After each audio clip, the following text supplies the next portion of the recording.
या अगर आप कनाडा में हो और अपना क्रेडिट स्कोर इम्प्रूव करना चाहते हो What? Credit score in there? Yes, and you should be ashamed of yourself.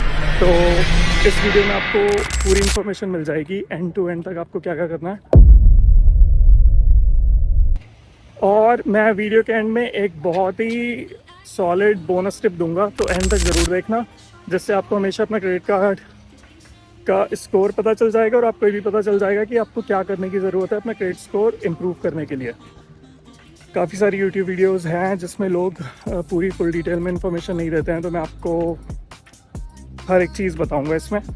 अगर आप इसे फॉलो करोगे तो आई प्रॉमिस यू कि आपका क्रेडिट स्कोर ईज़िली 1 महीने में नहीं, 6 मंथ्स में नहीं, but like over 1-2 years it will increase at a very fast rate.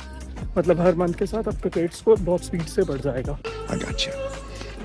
I am Yash और मैं वैंकूवर और कनाडा से रिलेटेड कंटेंट बनाता हूँ कभी कभी जब मेरा मन करता है, क्योंकि आई थिंक मैंने बहुत सारी इन्फॉर्मेशन गैदर करी है अपने टाइम में यहाँ पर जितना भी मैंने स्पेंड करा है, and I think a lot of people can benefit from it. अगर आपका क्रेडिट कार्ड है कोई भी, जितने भी आपके पास क्रेडिट कार्ड्स हैं उन सबकी टोटल लिमिट को ऐड करना। तो अगर आपके पास 3 क्रेडिट कार्ड हैं, उनमें $3,000 की लिमिट है, तो आपका टोटल हो गया $3,000 की टोटल लिमिट।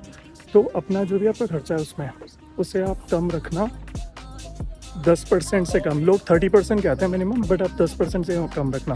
तो अगर $3,000 है तो आपका बिल 300 से ज़्यादा नहीं आना चाहिए। इस चीज़ को बोलते हैं क्रेडिट यूटिलाइजेशन रेशियो, कि जो आपका टोटल क्रेडिट लिमिट है उसमें से आप कितना क्रेडिट को यूज़ कर रहे हो। अगर आपका खर्चा $300 से ज़्यादा हो जाता है 10% से ज़्यादा, तो मैं आपको एडवाइस करूँगा कि अगर आपका क्रेडिट का बिल जनरेट होता है महीने की 15 तारीख को, तो आप 12, 13, 14 तारीख को $300 से जितना भी ऊपर का आपका बिल है, मान लो अगर आपको लग रहा है कि आपका $500 का बिल बनेगा टोटल, तो आप 200 ऑलरेडी पे कर लो।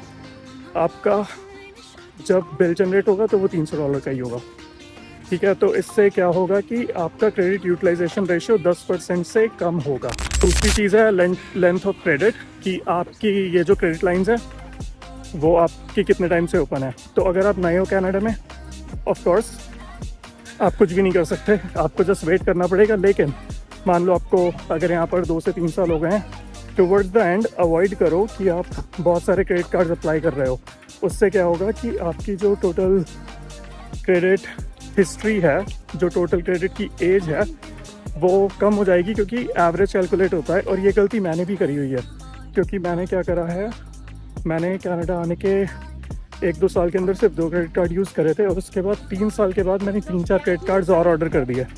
उससे मेरी जो एवरेज क्रेडिट की एज है वो काफ़ी कम है, 2 साल से अंदर है। We made a mistake. इस वजह से मेरा क्रेडिट स्कोर थोड़ा सा लो है। तो अनलेस आपको कोई बहुत ही अच्छा ऑफ़र मिल रहा हो, अवॉइड करो नए क्रेडिट कार्ड के लिए अप्लाई करना। और अगर आपको क्रेडिट कार्ड की लिमिट इंक्रीज़ करनी है, तो आप जो एग्जिस्टिंग क्रेडिट कार्ड्स हैं उन्हीं में उन्हें कॉल करके, या कई बार ऐप में ऑप्शन होता है इंक्रीज़ करने की, रिक्वेस्ट डाल दो। 90% ऑफ द टाइम वो आपकी रिक्वेस्ट अप्रूव कर देते हैं। Third tip, credit enquiries.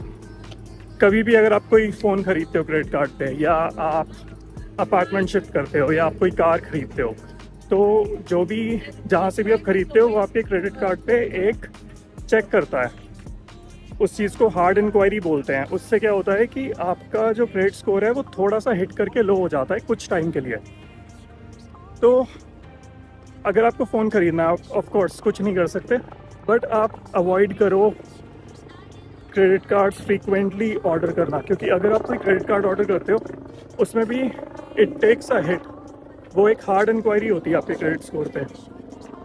और अगर आप अप्लाई कर रहे हो क्रेडिट कार्ड्स, मान लो आप यहाँ पर आए हो, ठीक है, आपको 6-7 महीने हुए हैं अभी, या 1 साल हुआ है, अगर आपको 2-3 अलग अलग क्रेडिट कार्ड्स ऑर्डर करने भी हैं तो उसे सेम टाइम पे ऑर्डर कर दो। इसके लिए फिर फ्यूचर में अगर आप ऑर्डर करते हो, आपके क्रेडिट कार्ड पे क्रेडिट स्कोर पे हिट होगा।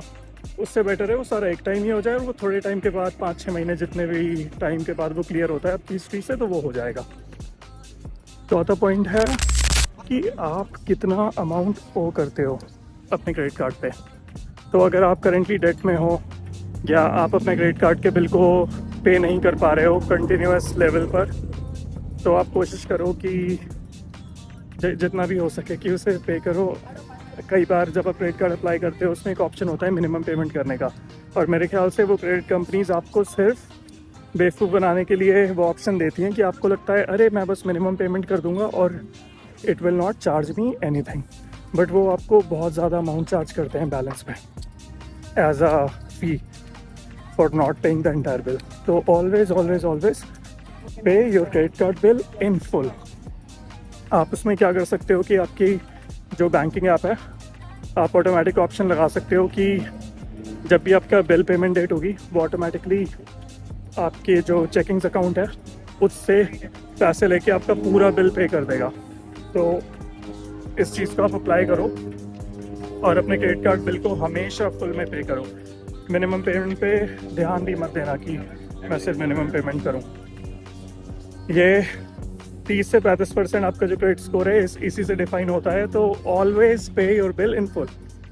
The fifth and last thing is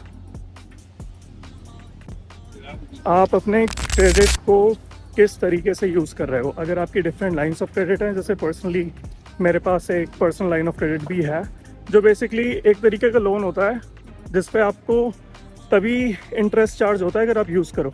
तो आप उसे एज एन अपना एमरजेंसी फंड भी एज अ सेविंग्स ट्रीट कर सकते हो कि कई बार पता चले आपको फ्यूचर में किसी चीज़ की ज़रूरत पड़े। तो अगर आपकी $6,000-7,000 की पर्सनल लाइन ऑफ क्रेडिट है तो it can help you in case of emergency.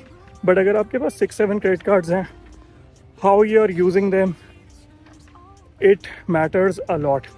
तो मैं आपको एडवाइस करूँगा कि एक तो बहुत सारे क्रेडिट कार्ड्स रखो मत क्योंकि इट विल कॉम्प्लिकेट थिंग्स, और दूसरा अगर आप अलग अलग क्रेडिट कार्ड्स यूज़ कर रहे हो और आपके पास लाइन ऑफ क्रेडिट भी है तो ये चीज़ बस आपका क्रेडिट स्कोर डिफाइन होता है कि आप कैसे उन डिफरेंट क्रेडिट व्हीकल्स। अब फाइनली बोनस टिप की बात करते हैं। 2 वेबसाइट्स हैं, एक है borrowwell.com और एक है creditkarma.com। इन दोनों पर आप जाओ, आप अपना अकाउंट क्रिएट करो। ये वेबसाइट्स आपको हर महीने आपके क्रेडिट स्कोर सेंड करेंगी ईमेल पे, और आपको पता चल जाएगा कि आपका क्रेडिट स्कोर कब बढ़ रहा है कब कम हो रहा है। ये इक्विफैक्स और ट्रांस यूनियन 2 कंपनीज़ हैं जो कनाडा में लोगों का क्रेडिट स्कोर कैलकुलेट करती हैं। तो इन दोनों वेबसाइट्स का स्कोर देखने के लिए क्रेडिट कर्मा और बोरोवेल पे आप अपना अकाउंट बना सकते हो। ये टोटली फ्री ऑफ कॉस्ट है। दी ओनली कैच इज़ ये आपको ना क्रेडिट कार्ड के सजेशंस देंगे कि आपके प्रोफाइल के अकॉर्डिंग आपके लिए ये क्रेडिट कार्ड बेस्ट है, and these companies make money out of that. तो आपको किसी भी क्रेडिट कार्ड के लिए साइन अप करने की ज़रूरत नहीं है।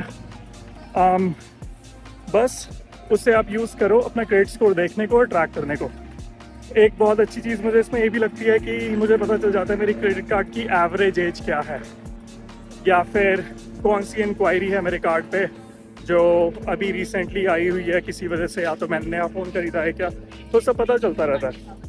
तो अगर आप ये टिप्स फॉलो करोगे आपको आई प्रॉमिस यू कि ओवरनाइट तो नहीं होगा बट ओवर टाइम आपका स्कोर धीरे धीरे धीरे करके बहुत ज़्यादा बढ़ जाएगा।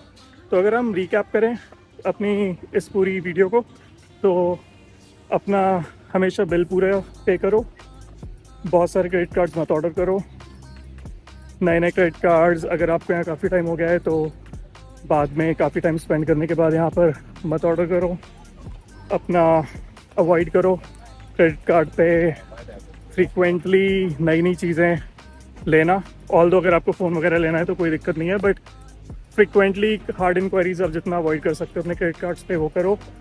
ट्राई टू, जो आपका टाइम है कनाडा में वो तो ऑफकोर्स डिफाइन करेगा कि आपका एवरेज क्रेडिट एज क्या है, बट अदर देन दैट यही सब पॉइंट्स हैं। तो लाइक करो वीडियो को, सब्सक्राइब करो, किस बारे में मैं वीडियो बनाऊँ मुझे बताओ next, and I will be able to help you with that.